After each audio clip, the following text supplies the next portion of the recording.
Haleluya, shalom. Tuhan Yesus luar biasa bagi kita semua. Mari kita gunakan waktu dan kesempatan yang Tuhan berikan untuk kita hidup takut akan Tuhan. Untuk kita mengejar perkenanan Tuhan dalam hidup kita. Saudaraku yang diberkati dan dikasihi Tuhan, tema firman Tuhan hari ini, banyak beralasan membuat kita kehilangan berkat. Saudara yang dikasihi Tuhan, Yesus Kristus pernah menyampaikan tentang bagaimana orang-orang percaya yang suka banyak beralasan dengan Tuhan, yang suka banyak berdalih dengan Tuhan, sehingga apa yang Yesus siapkan bagi orang-orang tersebut pada akhirnya tidak menjadi bagian mereka. Alias mereka tidak mengalami berkat yang Tuhan sudah sediakan. Kekristenan kita menjadi orang percaya, kita harus belajar mengkoreksi diri kita di hari-hari ini. Apakah selama kita mengenal Kristus, selama kita dikatakan orang percaya, apakah kita banyak bikin alasan dengan Tuhan? Kalau selama ini kita banyak sekali beralasan dengan Tuhan, jangan salahkan Tuhan kalau banyak juga orang Kristen yang kehilangan berkatnya, saudaraku. Karena apa? Banyak berdalih dengan Tuhan, banyak beralasan dengan Tuhan. Saudaraku, kita akan melihat ayat firman Tuhan yang terdapat dalam kitab Lukas, yang akan menjadi dasar untuk kita renungkan ayat demi ayat yang saya sampaikan tadi, atau tema yang saya sampaikan tadi. Lukas 14 ayat 15. Kita akan mulai membaca di sana sampai ayatnya yang ke-17. Perumpamaan tentang orang-orang yang berdalih. Mendengar itu berkatalah seorang tamu-tamu itu kepada Yesus, "Berbahagialah orang yang akan dijamu dalam kerajaan Allah." Tetapi Yesus berkata kepadanya, "Ada seorang mengadakan perjamuan besar dan ia mengundang banyak orang." Ayat 17. Menjelang perjamuan itu dimulai, ia menyuruh hambanya mengatakan kepada para undangan, "Marilah, sebab segala sesuatu sudah siap." Saudaraku, ayat 15, firman Tuhan berkata, "Berbahagialah orang yang akan dijamu dalam kerajaan Allah." Tuhan berkata, berbahagia orang yang akan dijamu dalam kerajaan Allah. Berarti Tuhan sudah mempersiapkan berkat-berkat yang luar biasa kepada orang-orang yang mendapatkan, saudaraku, undangan dari Tuhan. Tetapi saudaraku, Yesus sampaikan lewat perumpamaan bahwa ada begitu banyak orang yang diundang dalam perjamuan, dalam pesta yang Tuhan siapkan. Tetapi orang-orang tersebut, saudaraku, berdalih sama Tuhan atau bikin banyak alasan dengan Tuhan. Ayat yang ke-18 kita akan baca. Tetapi mereka bersama-sama meminta maaf. Yang pertama berkata kepadanya, "Aku telah membeli ladang dan aku harus pergi melihatnya. Aku minta dimaafkan." Saudara baca dan perhatikan. Yang lain berkata, "Aku telah membeli 5 pasang lembu kebiri dan aku harus pergi mencobanya. Aku minta dimaafkan." Saudaraku, Tuhan berkata lewat perumpamaan, Yesus berkata seperti ini. Yesus sudah menyiapkan segala sesuatu. Untuk perjamuan itu, saudaraku, sudah disiapkan semuanya.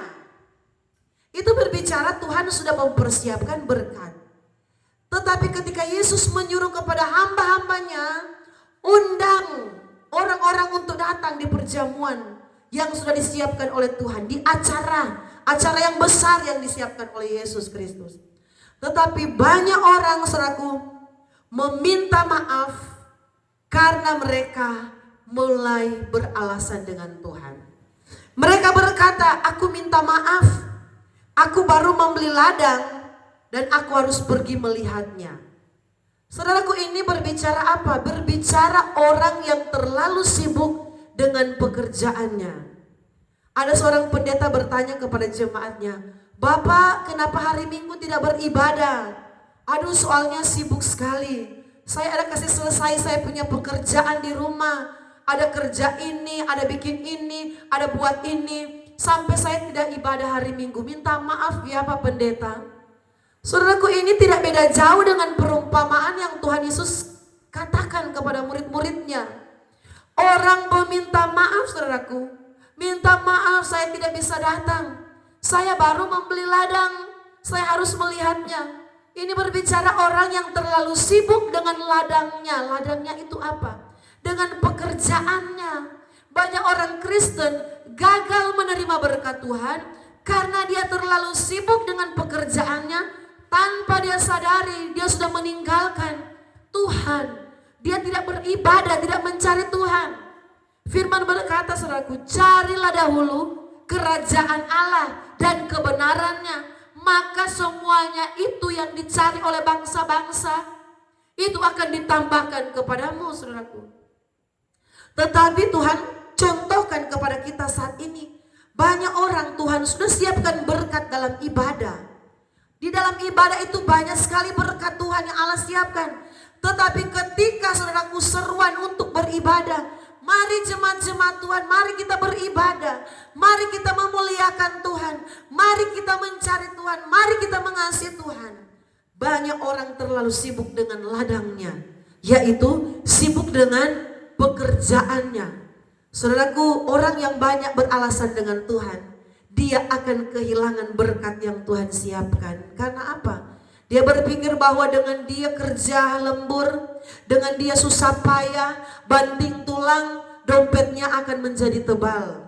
Saudaraku, kalau kita punya pemahaman seperti itu, saudaraku, kita tidak akan pernah melihat usaha dan pekerjaan kita akan diberkati dengan luar biasa oleh Tuhan. Karena berkat sesungguhnya ketika kita menjadi orang percaya, berkat yang disiapkan Tuhan ialah kita belajar dekat dengan Tuhan. Ialah ketika kita datang di gereja. Ialah ketika kita mempersembahkan tubuh kita. Kita memuliakan Tuhan. Kita belajar menyenangkan Tuhan. Di situ ada berkat besar yang Tuhan siapkan, saudaraku. Ada jemaat Tuhan yang kami layani, saudaraku. 3 minggu yang lalu saya sudah share di grup bahwa hari ini, hari Minggu, tanggal 19 Januari adalah jadwal untuk melayani sebagai worship leader. Jadi masih jauh-jauh hari. Karena saya yang menangani pelayanan altar sebagai ibu gembala, saya sudah share jadwal-jadwal singers, worship leader atau pemimpin pujian itu sudah di-share di grup. Jadi tanggal begini bapak ini, tanggal begini ibu ini, tanggal begini ini sudah di-share atau sudah dijadwalkan dari jauh-jauh hari. Supaya apa? Supaya saya mau semua yang diberikan jadwal itu mereka mulai mempersiapkan diri dari rumah.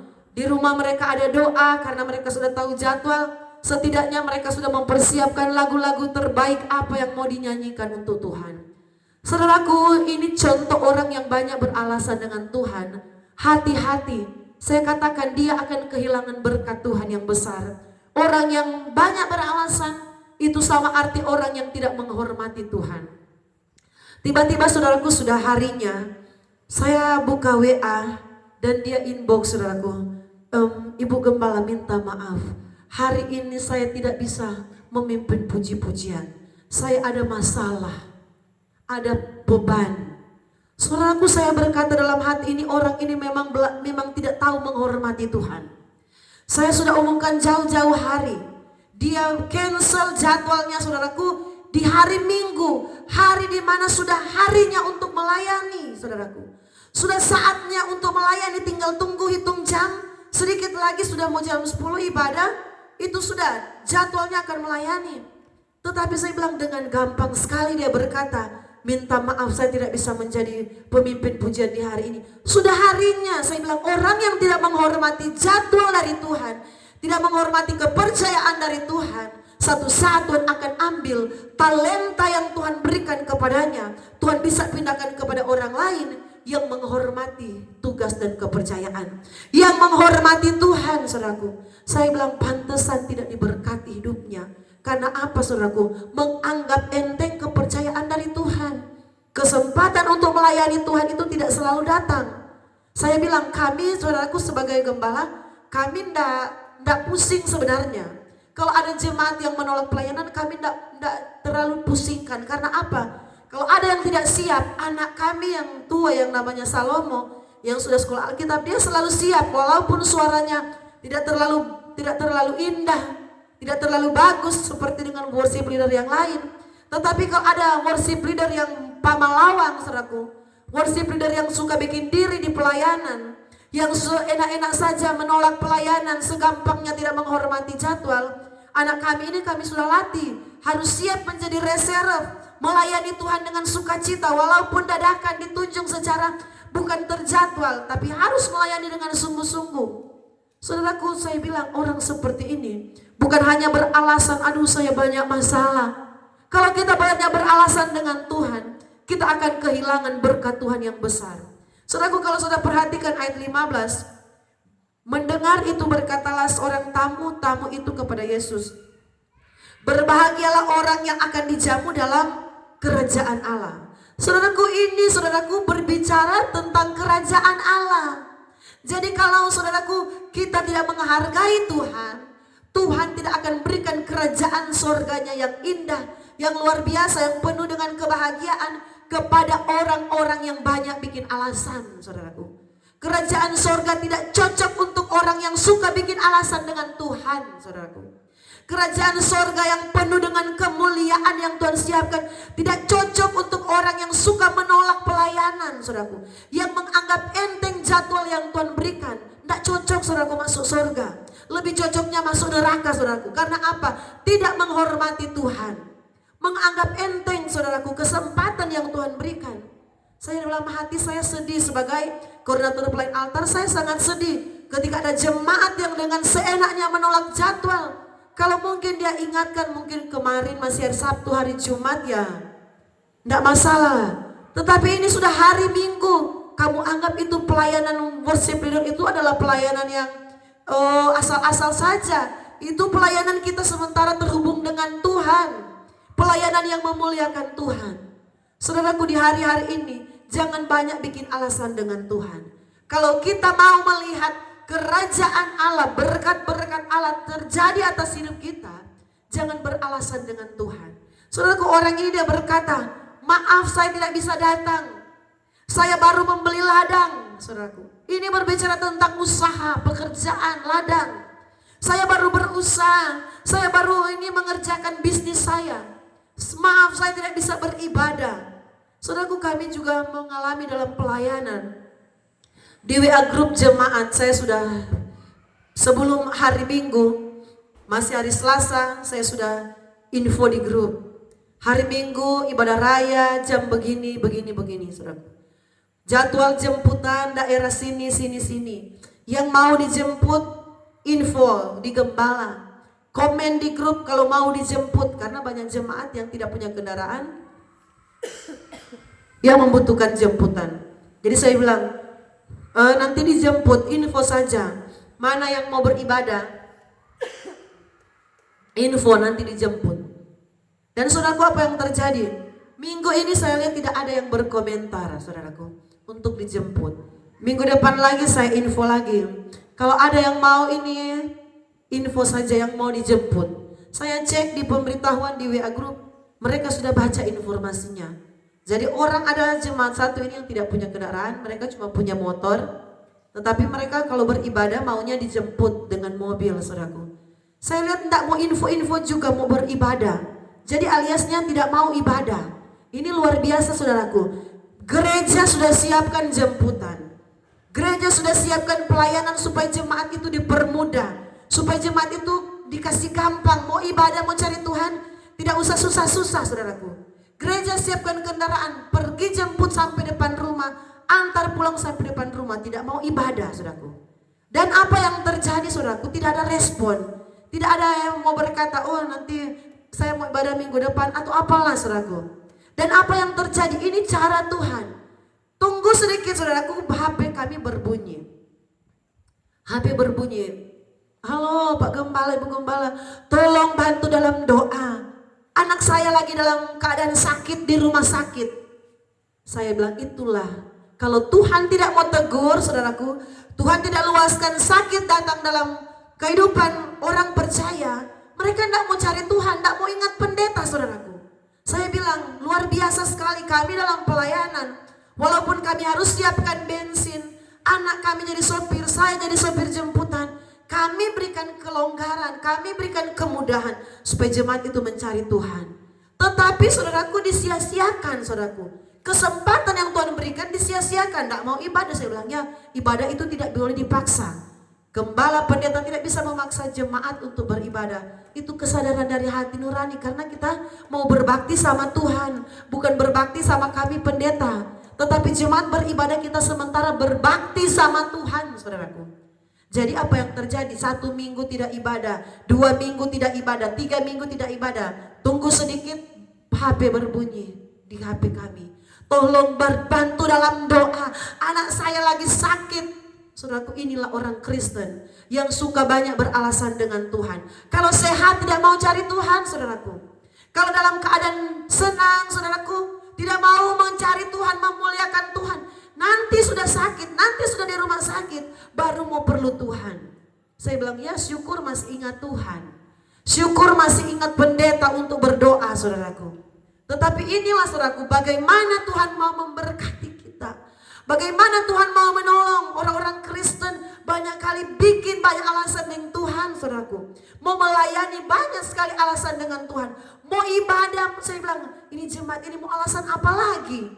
Jemputan sudah disiapkan saudaraku. Bensin sudah isi di tangki saudaraku. Tinggal anak kami yang bas sopir pergi jemput. Jadi saudaraku kami memberikan kemudahan semudah-mudahnya supaya orang percaya, supaya jemaat itu diselamatkan. Tetapi kalian sendiri yang menyanyiakan anugerah Tuhan. Tidak mau ibadah saudaraku. Firman berkata ayat 19. Yang lain lagi berkata, aku telah membeli 5 pasang lembu kebiri dan aku harus pergi mencobanya. Aku minta dimaafkan. Saudaraku ayat 19 juga ini berbicara tentang kesibukan, pekerjaan saudaraku. Jadi memang pekerjaan atau kesibukan kita itu paling menghambat kita diberkati oleh Tuhan. Paling menghambat orang Kristen untuk dekat dengan Tuhan. Kesibukan ini, pekerjaan kita ini, kalau kita lebih mengutamakan pekerjaan kita ini, kita berpikir dengan kita banting tulang bekerja siang dan malam lembur saudaraku, kita akan diberkati, dompet kita akan tebal, usaha kita akan naik. Salah saudaraku. Kita tidak akan pernah melihat berkat Allah. Berkat Allah yang besar itu saudaraku ketika kita ada di rumah Tuhan. Saudaraku, jadilah orang Kristen yang belajar mengasihi Tuhan. Jadilah orang Kristen ketika beribadah bukan hanya mengejar berkat Tuhan, tetapi ketika kita beribadah itu adalah satu bukti kita belajar bersyukur buat nafas, buat kehidupan yang Tuhan berikan dalam hidup kita saudaraku. Jemaat yang kami layani, kami banyak kali khotbah keras. Supaya apa? Supaya iman mereka bisa bertumbuh. Supaya apa? Supaya mereka benar-benar selamat saudaraku. Jangan sampai ada yang binasa.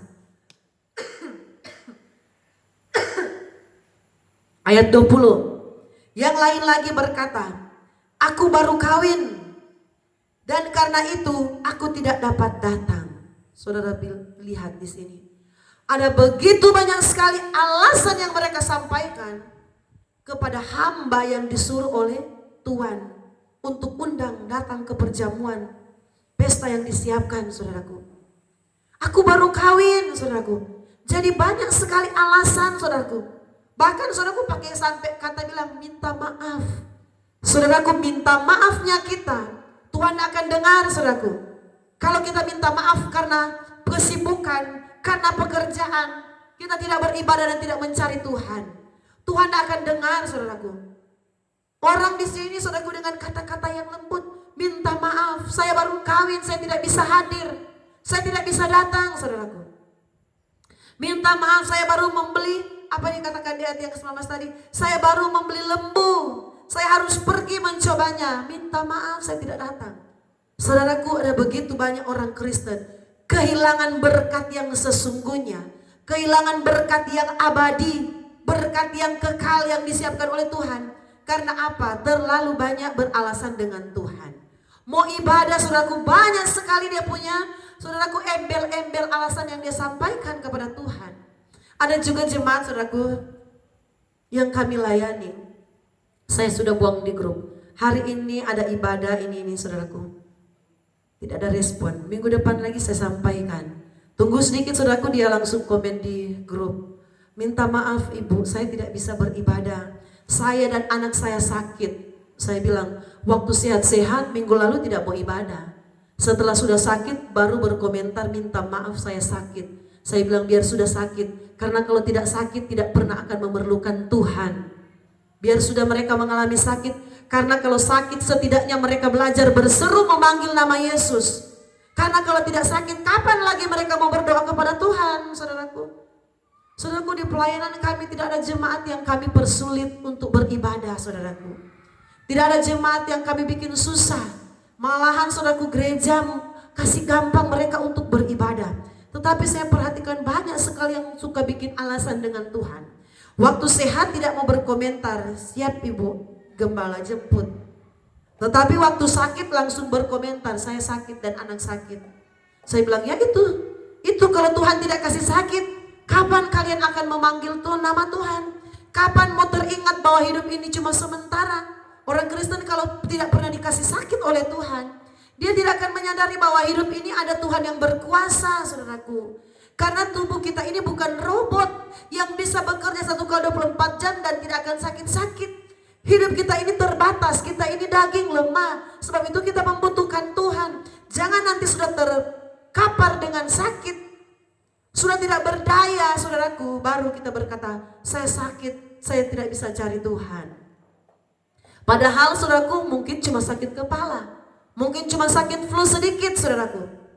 Tuhan tidak akan pernah memberkati orang Kristen yang seperti ini. Banyak beralasan dengan Tuhan. Banyak, saudaraku, ya berdalih dengan Tuhan. Keselamatan itu bukan murahan.